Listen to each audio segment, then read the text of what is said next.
Welcome back to another episode of UFC Casuals. I'm Bobby, along with my co-host Andrew, and tonight we're going to be taking a look at UFC 288. We are just hours away right now. A UFC legend in Henry Cejudo is making his return, getting a title shot against Aljamain Sterling. And then there's a great co-main fight between Burns and Bilal. We're looking forward to this one, and we'll just jump straight into the main fight. We got Aljo versus Cejudo. I'm looking forward to this one. This is the return of a UFC legend. The second time that's happened this year, where we've had a UFC legend come back and fight for a title. And yeah, it's been a 3-year layoff for Cejudo. And there's a lot of back and forth between these two. It started out kind of like cringy, just banter at first. These guys don't like each other right now. They're pissed. Those weigh-ins were serious. So I'm looking forward to this one. I'm really excited for this fight. I think, Aljo, he's a great grappler. Cejudo, very well-rounded fighter, one of the best fighters of all time. So I'm looking forward to it. What do you make of this one? Yeah, I mean, like you said, the king's a cringe, right? But there is bad beef. Henry Cejudo, whenever he's locked in, we know how great of a fighter he is. You can call him cringe and not funny and all this stuff, but you can't deny how good the fighter is. Like you mentioned, we had a return of John Jones, one of the GOATs. Henry Cejudo is up there. He's a double champ too. He retired a double champ. So he retired out on top. People thought, why is he retiring so young? He's retiring at the top of his game. And now here we are 3 years later. He must have got a little bored in retirement. He's been making all these, he's like coaching and making all these like breakdown videos. He must have that hunger again. And if we get a hungry Henry Cejudo tonight, we know how good he was. Can he be that good after a 3-year layoff? It'll be interesting to see. But like you said, I'm excited for this fight. It's two of the best in a very stacked division. And there, you don't see bantamweights headlining a pay-per-view very often. So they're going to come out. And we might see some fireworks tonight. This could be a fun night. And yeah, Cejudo, it's been 3 years. And that was my main knock on John Jones when he came back, is how will he look that far removed from fighting? How will he look? Will he be able to shake the rust off quickly? And he did it within 2 minutes, clearly. So, I have a little bit more confidence in Cejudo, seeing how John Jones came back. They're great. Both of them are great fighters. And obviously Jones, you say what you want, but the truth is he's the GOAT. And I know you agree with that. Yeah. So yeah, it's different when it's guys like this. When UFC legends come back, it's not some guy, contender who's washed and took some time off and came back. It's not one of those situations. It's not like if Darren Till came back in a couple of years. We're not going to see that. This is Henry Cejudo. He's going to be great. Now, he is going up against a great fighter in Aljamain Sterling, the champ at bantamweight. And great grappler, and he has a big size advantage over Cejudo too. That's something that is very key in this fight. He has a huge reach advantage. I think it's 7 inches, and then obviously he's taller than Cejudo. Kind of knew that. Cejudo's like 5'4" or so. But yeah, so this is an interesting matchup for Cejudo. And I think he'll be able to get it done, but Aljo's a great fighter, and I don't want to discredit him. Aljo's so big for 135. I can't believe. He probably cuts like 40 pounds, 45 pounds. Yeah, that's what I've heard. I think he gets up to like 180, which is just ridiculous. So, huge guy for this weight class. And like you said, Cejudo used to be a natural, flyweight. Like, he was tiny. So, big size advantage that could obviously be a factor in this fight, but hey, I bet people said that when Henry Cejudo was fighting TJ Dillashaw to become the double champ, and he smoked him. And then he smoked Dominic Cruz too. So like, this guy is just simply different. And like you said about the layoff with the John Jones and the 3 years off, it's not like these guys say they've been out and they've been retired, but they've continued training, right? It's not like they've been out of the game completely. Henry Cejudo, he gained some weight. He was looking a little chubby there for a while, but he still was a coach. He had his own gym. He was still training other fighters. He's not like he's left the game completely, right? So I think he's, like you said, he's going to look good tonight. It won't look like he misses a beat, in my opinion. And I can't wait. I can't either. And speaking of John Jones, we mentioned him earlier. Cejudo was helping John Jones leading up to his fight. So he's been active. And another thing is, although he's been away, he has, like you said, he's been coaching, he's been making breakdown videos. He's one of the best MMA minds in the history of the sport, if not the best. He's incredibly smart. That can't be overstated enough. So, he's been preparing for this fight. He's been preparing for this comeback. I'm certain of it. And tonight, I have my prediction for it. I think he gets the job done. I don't think he gets a finish, but I think he beats Aljo down. I don't think he, 5-0s him on the scorecards, but I think he wins by decision pretty convincingly. Yeah, I'm right there with you, man. I think maybe Aljo might be a little too big for this weight class. He's just so large, so much larger that I don't see Henry having the power to get him out of there. Aljo has a pretty decent chin, so he's tough to finish. And I doubt Henry's gonna be able to take him down and get his back and sub him as well. So if anybody's getting the back tonight, it's Aljo. I think there could be a round in there where maybe he steals it. He just gets Henry's back and Henry's able to fight the hands. I could see like a 3-2, 4-1 win here for Henry, but I'm right there with you. I think he gets a decision win. I'm with you. And looking towards the future of the bantamweight division, we imagine O'Malley's going to get the next title shot, whether it be Aljo or Cejudo winning tonight. I don't think it makes much of a difference. Although I think Merab, he made a much more convincing case to get the next title shot. Obviously, you have the situation with Aljo where he's not going to fight him. And then Cejudo, he would fight him, but ultimately O'Malley would sell a lot more.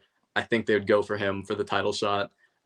So I would imagine O'Malley would get the next title shot, and I'm looking forward to that as an O'Malley fan. But either way, tough fight, tough matchups for him in the future. If it was fair, if Henry won tonight, then you'd probably want to make a number one contender fight between O'Malley and Merab because they're both right on the brink of earning it. But like you said, O'Malley's the big draw here. That would probably be the next fight. Yeah, most likely. And I do like that matchup for O'Malley. I think he has a chance, but against Cejudo, that'd still be a crazy tough fight. And then against Aljo, too, with how good of a grappler he is, that might be a mismatch for O'Malley. So as a fan of his, I'm nervous, but I'm excited for the future. Yes, sir. All right, well, moving on to the co-main event, you have Gilbert Burns versus Belal Muhammad. A quick turnaround for Burns. He's fought 3 pay-per-view fights in the past 106 days, and he just fought on 287. This guy's a madman. Look, he's very active. I don't want to call him crazy for taking this fight because I don't know how quickly he recovered. I know he put the beats on Masvidal, so he didn't take a lot of damage, but he still went 3 rounds. He went the distance with them. So really fast turnaround within 3 weeks. And then obviously for Belal, he's still taking this fight on short notice. So it's not, an easy task for him. So this is an interesting matchup. Not a lot of preparation for either of these guys. What do you make of it? Belal is someone who thinks he is ready for the title shot. So I understand why he wants to get in there as soon as possible. He wants the eyes to be on him because he thinks he deserves this over Colby Covington. Maybe he does. He probably does. He's on a winning streak. Colby Covington's not, right? So, Belal wants to go out there and make a statement tonight. I think we're going to see the most aggressive Belal Muhammad we maybe ever seen because he knows if he wins this, he's next, right? And with Gilbert Burns, like you mentioned, in his last couple of fights, while they're so close apart, he really didn't take a lot of damage. He didn't take a lot of damage in the Masvidal fight. The Neil Magny fight, if I remember, he didn't take a lot of damage, right? He dominated him. So yeah, he subbed him pretty quick. And Burns is just confident. He probably feels like he's in great shape. He probably, is not that far out. Maybe he hasn't gained all the weight back. He's still training.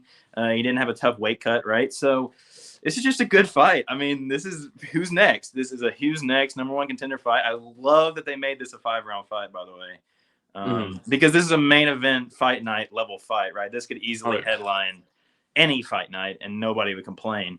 I'm excited. I think, their wrestling is really going to equal out in this fight. And we'll have to see Belal Muhammad striking, and that'll be interesting. Yeah, I think the wrestling, they're on a very similar level there. But Burns has got that power. He's got that little man power. He's compact. He's fought at lightweight before, so he's pretty bulky for a welterweight because he's obviously shorter and stockier than the rest of those guys. But he's one of those guys that can get in close, and he does have that power with how compact he is. So that's something to worry about for Belal. And Belal's a solid striker as well. But ultimately, I think Burns has more of an advantage there when it comes to striking. And like you said, I think the wrestling equals out too. I'm with you. I think that's just a huge issue for Belal in this fight is if it is standing, if he can't get that takedown, Bilal and or on Burns. Sorry. Burns. If he can't get him down, is he going to be able to stand and bang with him? Because that's what it's going to be. And Burns has absolutely no problem getting in close and throwing that big 1-2 that he loves, just a giant right hand, just sticks people with it.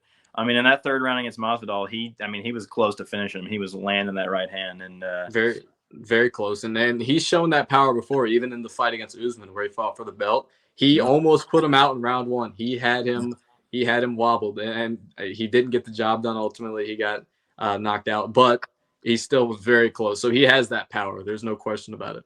Yeah, so Bilal has to be cautious. If he can't get the takedowns, what is his path to victory?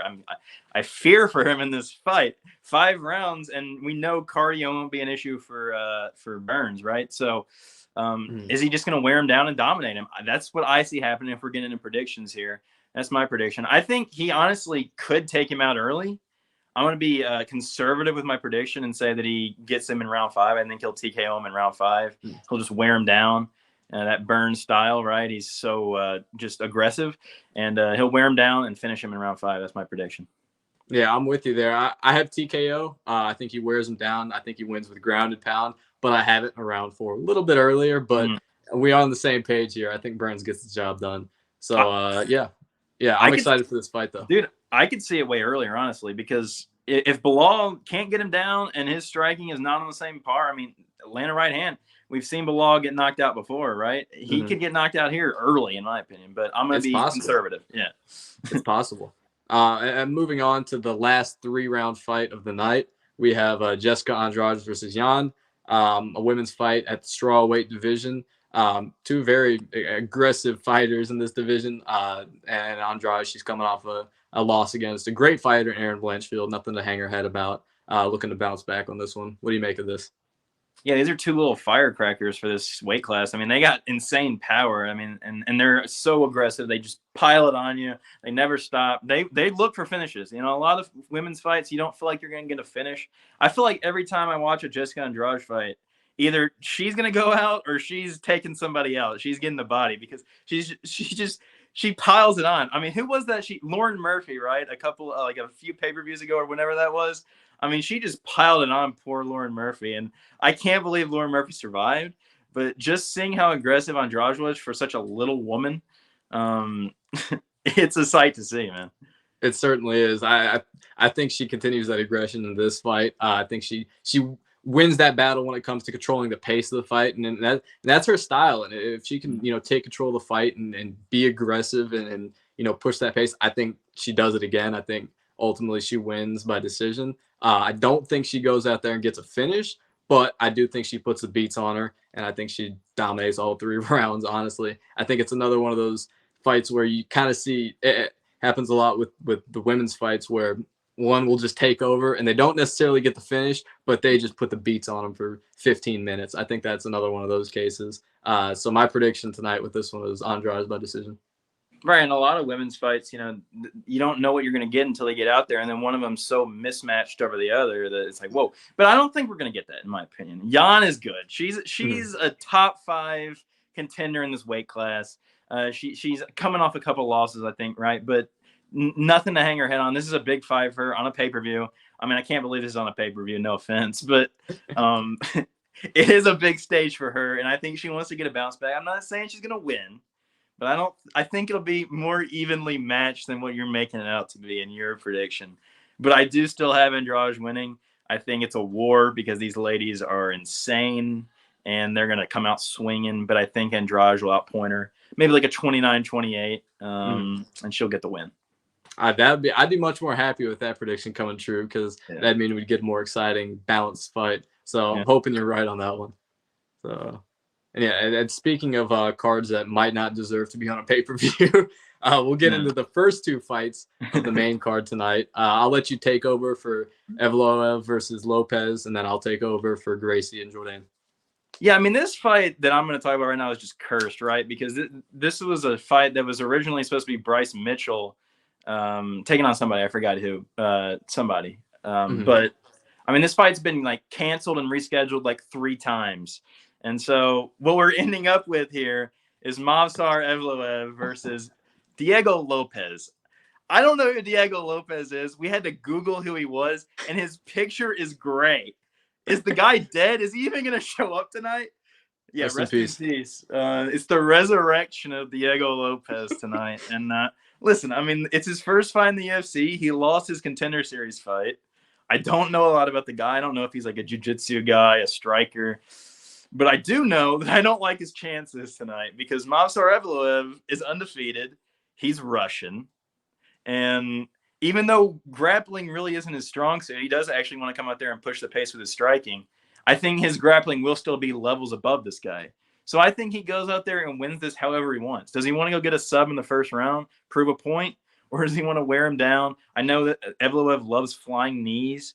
I've seen in a lot of his fights, he'll go for like crazy, jumping knees and stuff. Does he go out there and look for a flash KO?